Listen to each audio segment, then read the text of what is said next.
So speaking of Joe Bryant, one thing that stood out to me, again, having not known anything about Kobe's father, is you talk about Joe being a person who relied a lot on instinct and wasn't necessarily the most calculated person, whether that be on the court or even off the court. He ran into some off the court problems, which we'll get into, but um, that was one thing that stuck out with me because Kobe seemed so calculated, at least on the court in everything that he did. But his father was not like that. Yeah, not at all. Joe was kind of a ne'er-do-well. He liked to have fun off the court. He wasn't as disciplined on or off the court as his son would turn out to be.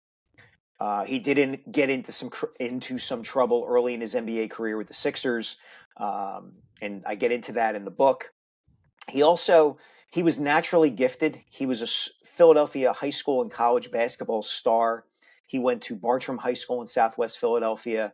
He went to LaSalle College at the time, University now, which is my alma mater, and was a great, great player there for 2 years. And then entered the NBA draft early because he felt like he wanted to start making money and help his family out. And he didn't have the career that he would have hoped he had in the NBA. Now, part of that was the era that he played in. He was 6'9" and could really handle the ball. He was almost Magic Johnson before Magic Johnson. And at the time, a player like that, coaches didn't know what to do with a player like that. You're supposed to play him in the post. If he's 6'9", he's supposed to be down low, grabbing rebounds and dunking the ball. He's not supposed to be dribbling at the top of the key and breaking down guys off the dribble and all of that kind of stuff. So Joe felt a little out of place, but Joe brought some of his own problems on himself. He'd be late for the team bus. He'd just kind of be a little spacey at times. And as disciplined as you have to be an NBA player of any kind, he didn't really have the kind of discipline you needed to have to be a great NBA player. Certainly not in the way his son did. You mentioned, being 6'9", having the ability to pass, to shoot, and coaches not knowing what to do with him. It's funny because in today's NBA, that is seemingly, all a coach wants, right? A wing player that can do everything, that can defend, that's versatile, especially in today's NBA. So it's pretty amazing how much the NBA has changed, I guess, since Joe Bryant's days. Yeah, coaches have gotten much more imaginative. I think Magic Johnson had a lot to do with that. Just the changing nature of the sport. Players are getting bigger. They're getting more skilled.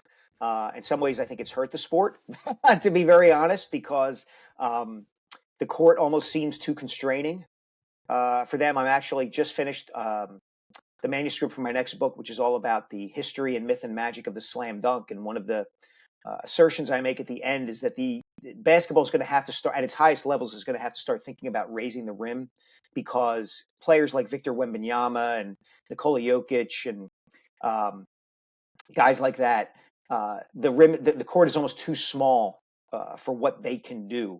They're so mobile, they're so tall, they're so fast that there's very little that astonishes us anymore in the court the way that Michael Jordan or Julius Erving did. So going back to Joe, say what you will about maybe him not being the most calculated person. One thing that you can't deny is, I mean, he was, for lack of a better term, an athletic freak. I think you write in the book he ran a 4-minute mile. He was athletic. He could do everything with the ball, and seemingly that's where Kobe got a lot of his gifts. It is. People ask all the time, uh, how was Kobe Bryant formed? Was it nature or nurture? And a lot of it was nature, and having a father like Joe. A lot of it was also nature and having a mother like Pam Bryant, who was the disciplinarian at home, made sure her two daughters and her son did all their schoolwork, did their best academically. Kobe couldn't play basketball until he had finished his homework. Um, but Kobe was also indulged when it came to basketball. He could play with adults at a young age. His parents didn't bring the hammer down on him when it came to some of the antics that he displayed as a really young kid on the court. Bad language, selfishness, things of that nature. So, yeah, in some ways he kind of had the perfect upbringing to become the kind of figure, an athlete that he became. So Joe spent some time in the NBA. I believe his career ends in Houston at the age of 28. I think shortly after he becomes a car salesman because he realizes, hey, I still need to make money and provide for my family.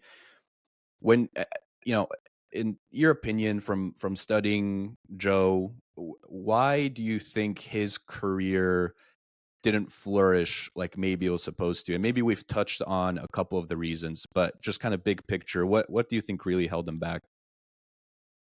Yeah, I think as we said, bad timing and not quite cut with the edge that a truly great player needs to have. I mean, Joe was incredibly talented, incredibly skilled, could do a ton of things on the court. But the bottom line is he didn't bring it every single day the way that Kobe did.